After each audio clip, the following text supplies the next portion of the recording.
On April 18th, 2005, the website jewschool.com posted the following story.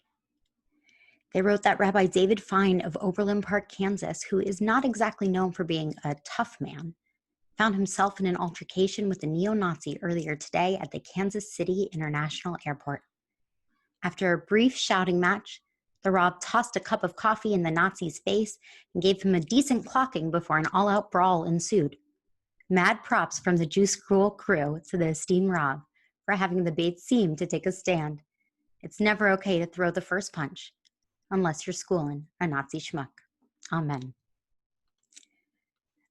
While the JewSchool.com reporting phrased things differently than I would have, I still remember reading this for the first time, laughing out loud, and then feeling guilty about laughing.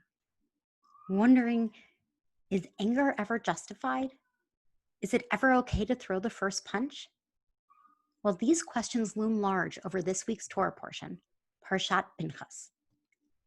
You see, the rabbis paired each weekly Torah reading with a complementary prophetic reading.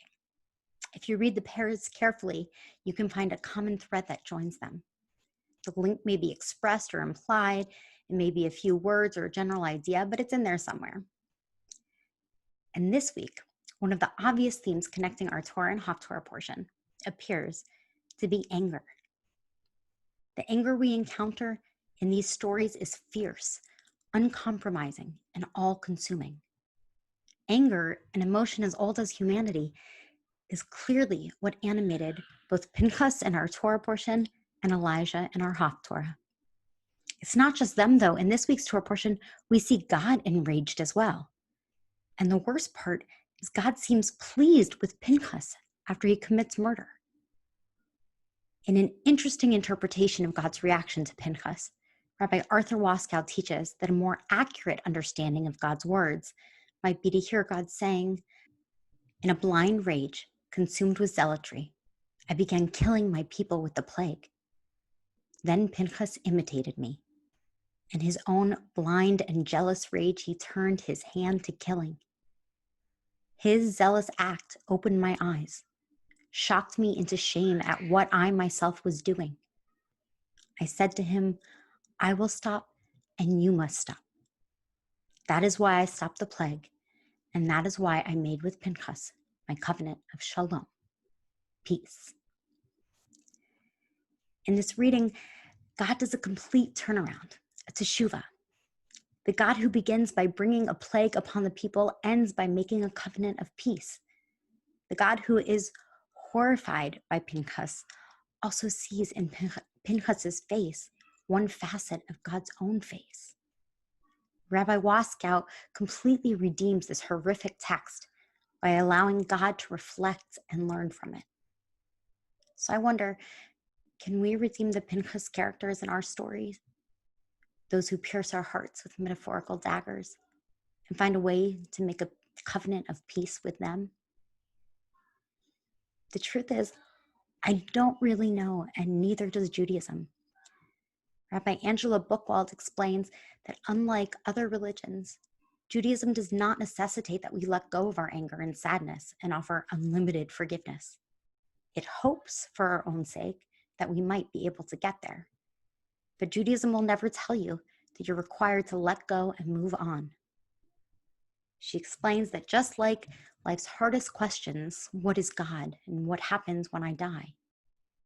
When we ask ourselves, should I forgive? Judaism does not give one answer, but guidelines, wisdom, and agency. We have a choice. Judaism doesn't necessarily believe in conquering anger, but rather in channeling it. Modern self-help tells us to neutralize our anger, take an extra SoulCycle class, drink another glass of rosé, or swallow the newest form of Xanax. But Judaism does not think that anger is fundamentally bad. The Torah compares anger to a flame. Fire can keep us warm and help civilizations thrive. But if out of control, it can also be terribly destructive. It is okay to be angry. Some things should make us angry. There are injustices in this world that should rouse us from our slumber and fill us with a burning passion to make it right. There are moments both big and small when our boss belittles us, or when our neighbor of 10 years is deported, when innocent Black men are murdered, or when our courts mistakenly forget that freedom of religion is actually supposed to mean freedom from someone else's religion, when we should get upset, even when it makes others uncomfortable. It's important to express it.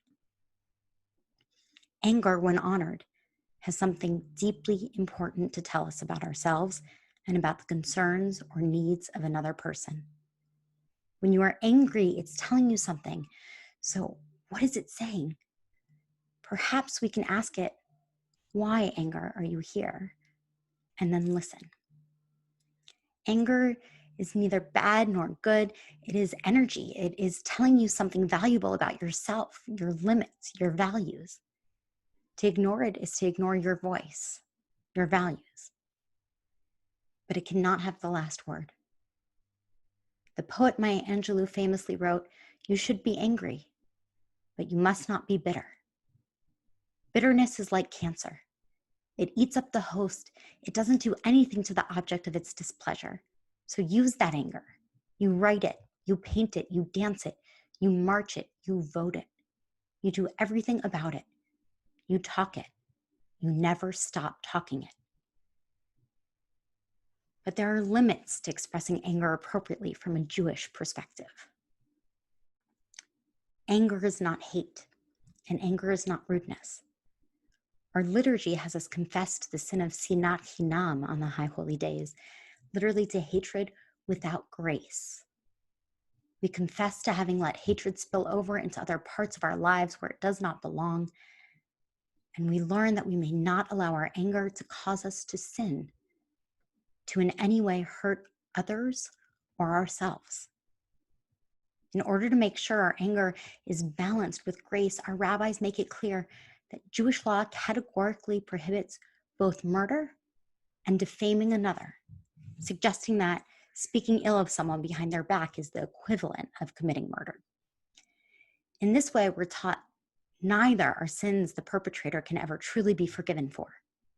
So while anger can bring you clarity, perspective, courage, and purpose, it should never lead you in your relationships with others, which is why Rabbi Shai Held teaches us that you may let your anger speak in your heart, but never allow it to pass through your lips.